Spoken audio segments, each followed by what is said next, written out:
Dad said it like he was reading a grocery list. Calm, certain, finished. Starting next week, we need your office. Your brother needs a studio.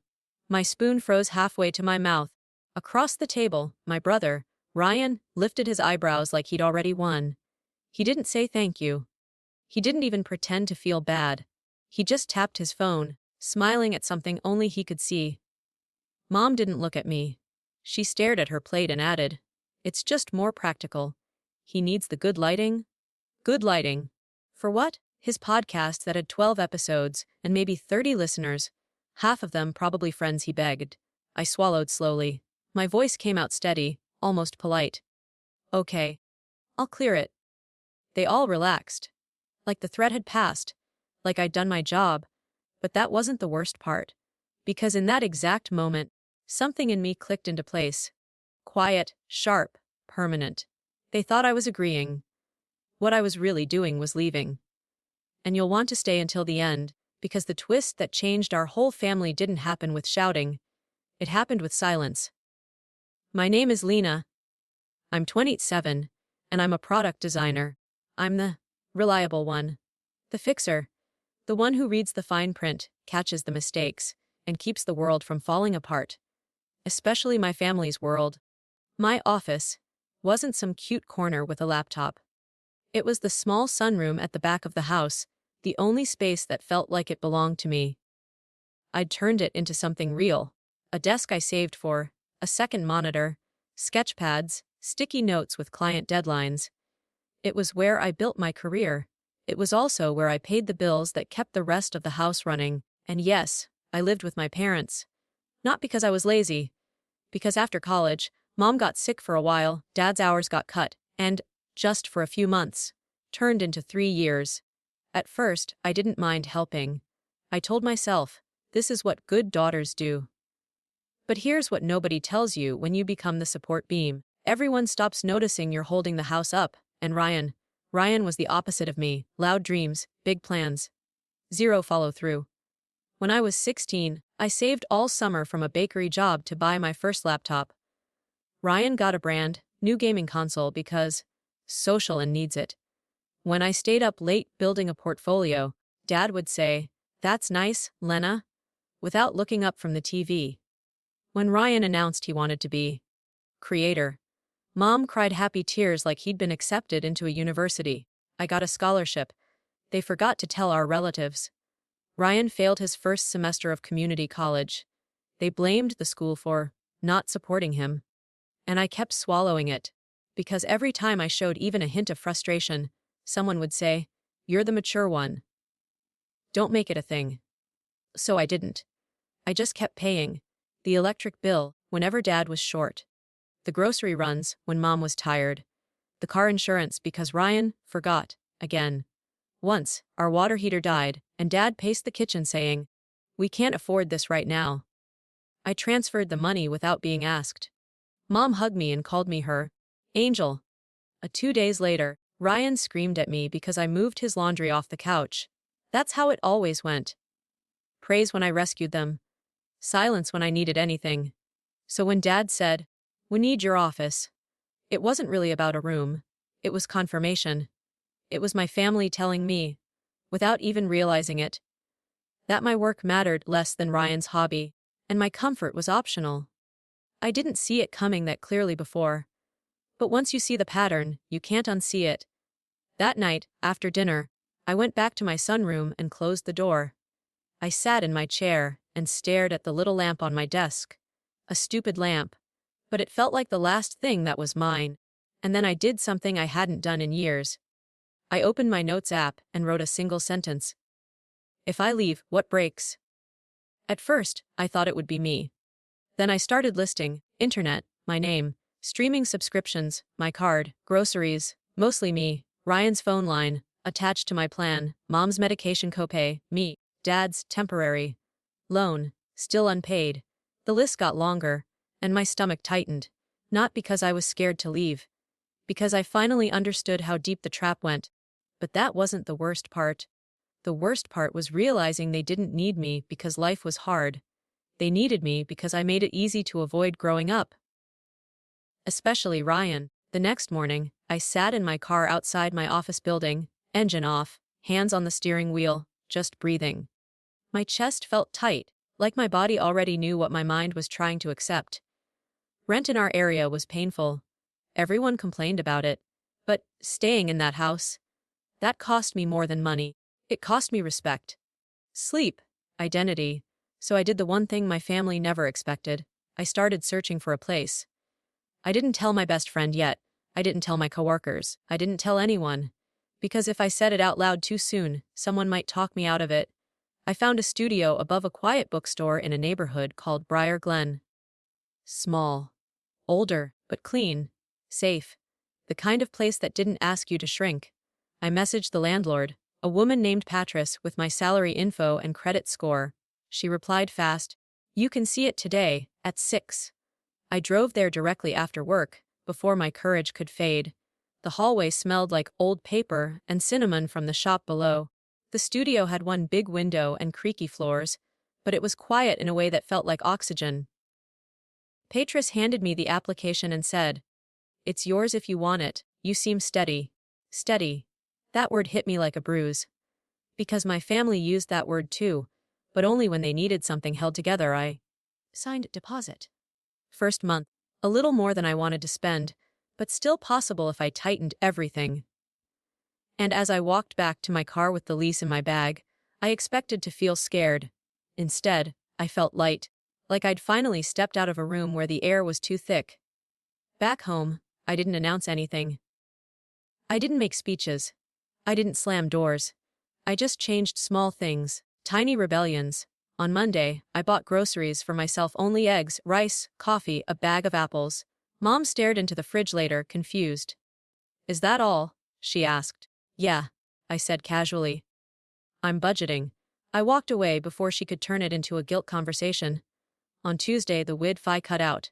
Normally, I'd reset the router and call support and fix it while Ryan complained loudly.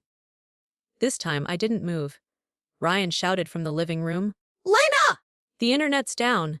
I kept typing on my laptop, using my phone hotspot, and said, "That's annoying." He waited.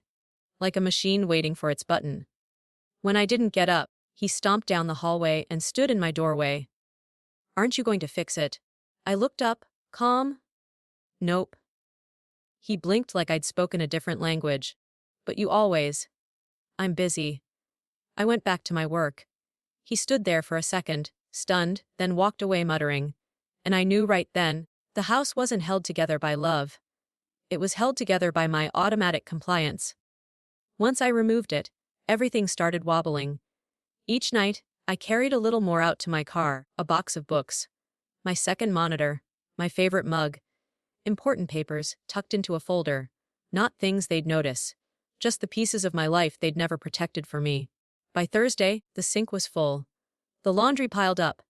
The trash can overflowed because Ryan forgot, and Dad was tired. Mom sighed a lot. Loud sighs meant to summon me. I didn't come. And then, just when I thought I could slip out quietly, Dad did something that made the whole thing personal. Friday afternoon, I came home to find the sunroom door open. Dad was standing inside with Ryan, measuring tape stretched across my desk. Ryan was holding his phone up, filming. "Hey," Dad said, cheerful, like this was a fun project. "We're going to shift your desk out tonight. Ryan's ordering a sound panel kit. And we're selling that chair because he needs a better one." I stared. My chair, the ergonomic chair I bought after my back started hurting from long hours. "You're selling my chair?" I asked. Dad waved a hand. "We found someone on Marketplace. It's fine. We'll give you a little money for it." Ryan smirked at his camera and whispered, "Studio upgrade, baby." Something inside me went very still, but that wasn't the worst part. The worst part was that Dad didn't ask. He didn't even pause like he knew this was wrong. He just assumed anything of mine, space, time, belongings, was family property as long as I lived under their roof. I nodded once. "Okay," I said softly. Dad relaxed again, misreading me completely. Ryan turned his camera away, probably thinking he'd just filmed a victory scene. I walked to my room, closed the door, and pulled my suitcase from the closet. No shaking hands. No crying. Just motion. I booked a moving van for Sunday morning. Then I opened my banking app and did the part that felt like stepping off a ledge. I scheduled cancellations. Internet service. End date Monday. Streaming bundle. End date Sunday. Phone plan. Remove Ryan's line at the end of billing cycle. I didn't do it out of cruelty. I did it because boundaries are not real until they have edges. And mine finally did. That night, Dad knocked on my door. "What are you doing?" he asked, looking at the suitcase. I kept folding clothes carefully. "I'm moving out." His face tightened like I'd insulted him. "Moving out? Over a room?" "It's not over a room," I said. "It's over how you decided it wasn't mine." A mom appeared behind him, already worried. "Lena, honey, don't be dramatic. Ryan just needs a chance." I looked at her, still calm. "And I needed a chance 3 years ago." Silence. Ryan wandered up, listening like he wanted entertainment. Dad tried the old move, anger wrapped in guilt. "You can't just leave. We're family. We all contribute." I almost laughed. Instead, I said, "Okay, then let's talk about contributions." I walked past them into the kitchen. Then I did something I'd been preparing for quietly. I opened my laptop and connected it to the TV. Mom frowned. "What is this? A spreadsheet?" I said. Dad scoffed. "Seriously?" "Yes," I said. "Seriously." I clicked to the first tab, household support, last 18 months. Line by line it was all there. Utilities I covered when Dad's checks ran short. Groceries I bought weekly. Car repairs. Ryan's phone, emergency payments. I didn't inflate. I didn't dramatize. I just displayed numbers. Dad's face changed as the total at the bottom came into view. Mom covered her mouth. Ryan laughed once, forced. "You're keeping receipts. That's weird." "It's responsible," I said. The total was more than anyone expected. Not because I was rich. Because I'd been quietly bleeding money to keep them comfortable. Dad tried to regain control. "So what, you want a medal?" "No," I said. "I want honesty." I clicked to the second tab, Ryan's contributions. There were 3 entries, 40 of, once, for groceries, 25, once, for gas. Everything else. Ryan's smile disappeared. Mom whispered, "Ryan, is that true?" Ryan shrugged. "I'm building something. You said you believed in me." I looked at him, steady. "I do believe you can build something," I said. "But you don't build it on my back." A dad's voice rose. "This is your family!" "You're acting like a stranger!" I didn't match his volume. I lowered mine. "Family isn't a free subscription to my labor." That line landed harder than shouting ever could. But that wasn't the worst part. The worst part was what Dad said next, without thinking. "If you move out, who's going to handle everything?" There it was. Not, "We'll miss you." Not, "Are you okay?" Not, "Let's fix this." Just, "Who will replace you?" I shut the laptop. "I move Sunday," I said. "I'll take my desk. I'll take my chair. And the sunroom will be empty until you figure out what you're actually doing." Mom started crying quietly. Dad looked like he wanted to argue, but the spreadsheet had taken his best weapon away, pretending. Ryan scoffed and walked off, muttering about toxic energy. I went back to my room and kept packing. Sunday morning, the van arrived. I carried boxes through the living room while my family watched like I was doing something shameful. Mom tried again. "Lena, please, we can talk." "We are talking," I said gently. "This is my answer." A dad stood stiff, arms crossed. Ryan sat on the couch scrolling, pretending he didn't care, but his foot bounced like a nervous habit. When I rolled my chair out of the sunroom, Ryan sat up fast. "Wait, that's for my setup." "No," I said. "It's for my spine. Buy your own." He opened his mouth to argue. Dad lifted his hand like he was about to order me to stop. And for a second, just a second, I wondered if I'd fold, if years of conditioning would pull me back into place. But then I remembered the sentence in my notes app, "If I leave, what breaks?" And I realized the truth. If I left, their convenience broke. I didn't. I loaded the last box, got into my car, and drove away. No dramatic music. No explosion. Just quiet. But I swear, the air felt different the moment I crossed the end of the street. My studio above the bookstore was small, but it was mine. The first night, I sat on the floor eating takeout from the carton, because I hadn't unpacked plates yet. And I felt peaceful. No one yelling for help. No footsteps outside my door. No sudden demands disguised as family needs. Just silence. The next day, Mom texted, "Sweetheart, the internet isn't working. Did you change something?" I watched the message. I watched the typing bubbles disappear, appear again. I didn't answer right away. Not to punish her. To practice something I'd forgotten. I'm allowed to pause. Finally, I wrote back. I canceled the plan. It was in my name. Her reply came fast. "But Ryan needs it for his show." I stared at that sentence for a long time, even now, even after everything. Ryan's show was still considered a need. My work had been considered flexible. I typed, "Then Ryan can pay for it." I set the phone down. Day 4, Dad called. The kind of call that starts with a heavy sigh, like he's preparing to blame you for something you didn't do.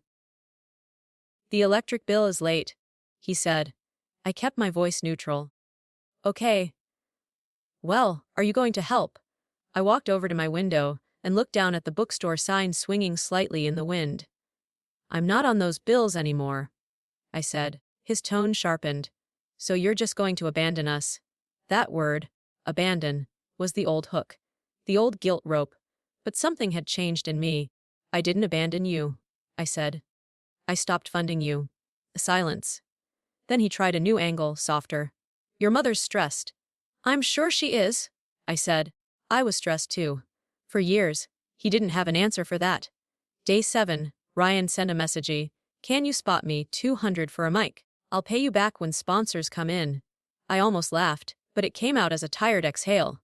I replied, "No." He wrote back, "Wow. You really changed." I stared at that line. Then I typed the truth. I didn't change. I stopped disappearing.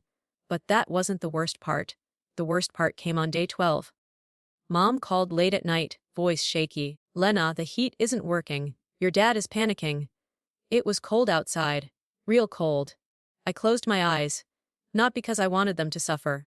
Because I knew exactly what would happen if I rushed in like always. They'd learn nothing. They'd reset back to default. Me fixing. Them forgetting. So I asked, "Did you call a technician?" Mom whispered, "We can't afford the visit." Of course they couldn't. Because their emergency fund had been me. I took a slow breath. "Put Dad on," I said. Dad's voice came on, tight and proud at the same time. "This is ridiculous, Lena. We're freezing." "I can help," I said. "But it's gonna be different." "What do you mean?" "I'll come over tomorrow morning," I said. "I'll look at it. But after that, we sit down and make a real plan." "A plan," he repeated like the word offended him. "Yes," I said. "Budget. Bills in your names. Ryan paying his share, and repayment for what I covered." Dad was quiet for a long time. I could almost hear him weighing pride against the cold air filling the house. Finally, he said, "Fine." The next morning, I drove over. The house looked the same from outside. But I noticed things I'd never seen clearly before: a porch, step loose, weeds creeping through the walkway cracks, a mailbox hanging slightly crooked.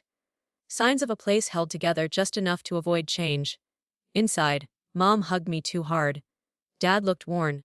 Ryan sat wrapped in a blanket, annoyed like the cold had personally insulted him. I checked the thermostat, the breaker, the furnace panel. It was a simple issue: a worn ignition sensor. A part, not a miracle. I told Dad what to buy. I didn't pay for it. He did, using money he borrowed from his brother, not from me. I supervised the replacement, guiding him through it. When warm air finally blew, Mom exhaled like she'd been holding her breath for 2 weeks.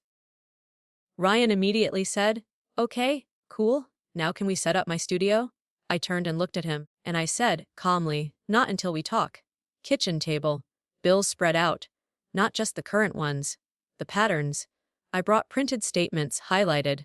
Not to shame them, to stop the gaslighting. Dad sat heavily in his chair. Mom rubbed her temples. Ryan slouched like he was being forced into detention.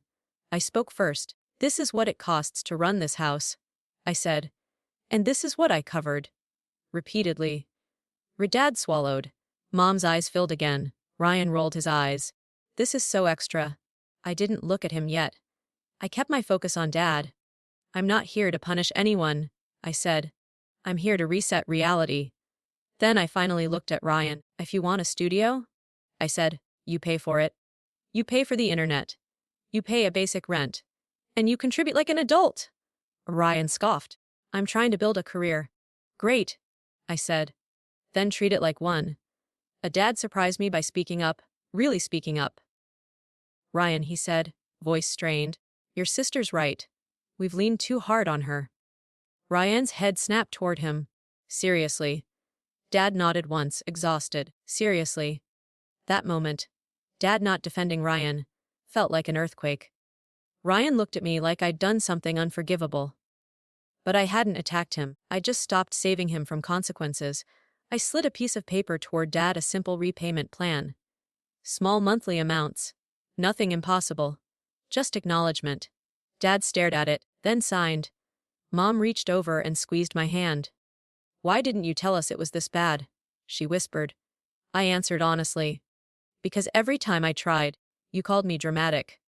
The room went quiet again. Not angry quiet. Thinking quiet. And that's when I knew the revenge wasn't me winning. It was truth finally being louder than their comfort. Over the next months, things changed, but not magically. Ryan got a part-time job at a shipping warehouse. He complained constantly at first. Then less. Then he started paying his phone bill without being reminded. Dad put utilities in his own name. Mom stopped, forgetting her card at the store when we shopped together. And the sunroom, it became Ryan's studio, but not because he took it. Because he earned it. He paid for a used desk. He paid for the internet. And when he asked me for help setting up sound settings, I offered. Once. Then told him to learn the rest. Not cruelty. Growth. 6 months later, I went over for dinner. The lawn was trimmed. The sink was empty. The house smelled like food, not stress. Mom greeted me at the door with a careful smile, like she was still afraid the old dynamic might snap back. At the table, Dad cleared his throat and slid an envelope toward me.